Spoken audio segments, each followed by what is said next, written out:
एक बात मैं आपको बता देती हूं कि आपको माफी उस वक्त मिल जाती है जिस वक्त आप सच्चे दिल से अपनी गलती मानकर उसको सच में माफी मांग रहे होते हैं। ऐसे नहीं कि नहीं मैं अपना कर्मा क्लियर कर लूं इसलिए माफी नहीं।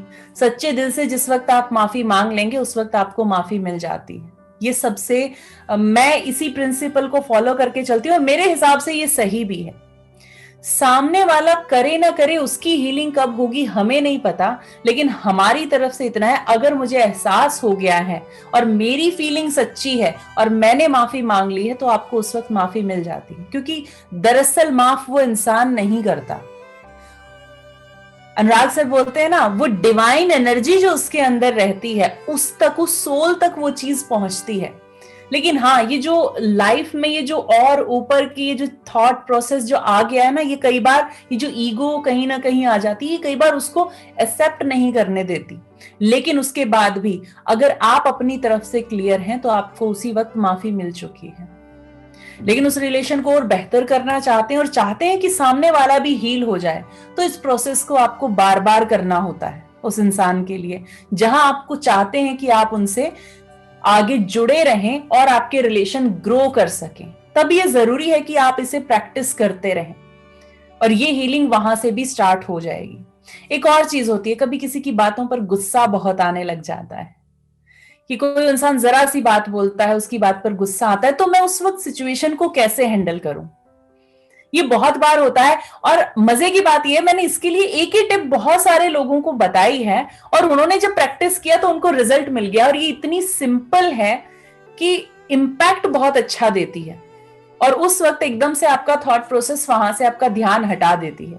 जब भी आपको किसी की बात पर गुस्सा आने लगे तो उस वक्त किसी तरह चुप रहकर सिर्फ 2-3 बार आपको ये कहना है, आई ब्लेस यू।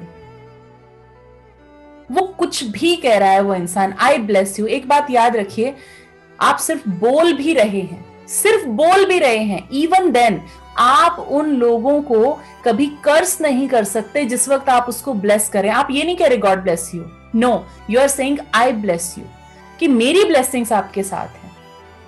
आपका जो माइंड है धीरे धीरे धीरे धीरे ये मान लेगा और जब सामने वाला कभी कुछ कहेगा ना, आपके अंदर वो फीलिंग क्रिएट होनी स्टार्ट हो जाएगी कि आप उसको सच में ब्लेस करने लग जाएंगे। पहले ही आपको डेलिबरेटली करना होगा। आपको लगता होगा कि कोई ऐसा, हमारे साथ भी ऑब्वियसली हम भी ह्यूमन हैं, हमारे साथ भी ऐसा होता है, ऐसा नहीं, हमारी लाइफ भी बहुत नॉर्मल है आप सब लोगों की तरह, सेम हमारे साथ भी ऐसे इंसिडेंट्स होते हैं। लेकिन उस वक्त हम खुद को कैसे कंट्रोल करते होंगे, कैसे खुद को समझाते होंगे, ये लगता है ना, ये बहुत छोटी छोटी चीजें हैं। लेकिन एक बात याद रखिएगा, लाइफ में छोटी छोटी चीजें मिलकर बहुत बड़ा इंपैक्ट लेकर आती हैं। बड़ी चीजों को कई बार अडेप्ट करने के लिए आपका माइंड कहीं ना कहीं आपको पीछे हटाने लगता है कि नहीं, इतना सब कैसे होगा, इतना तो नहीं हो पाएगा। लेकिन छोटे छोटे जो स्टेप्स होते हैं ना, वो अगर आपकी हैबिट में चले जाएं तो बहुत बड़ा इंपैक्ट लेकर आ सकते हैं।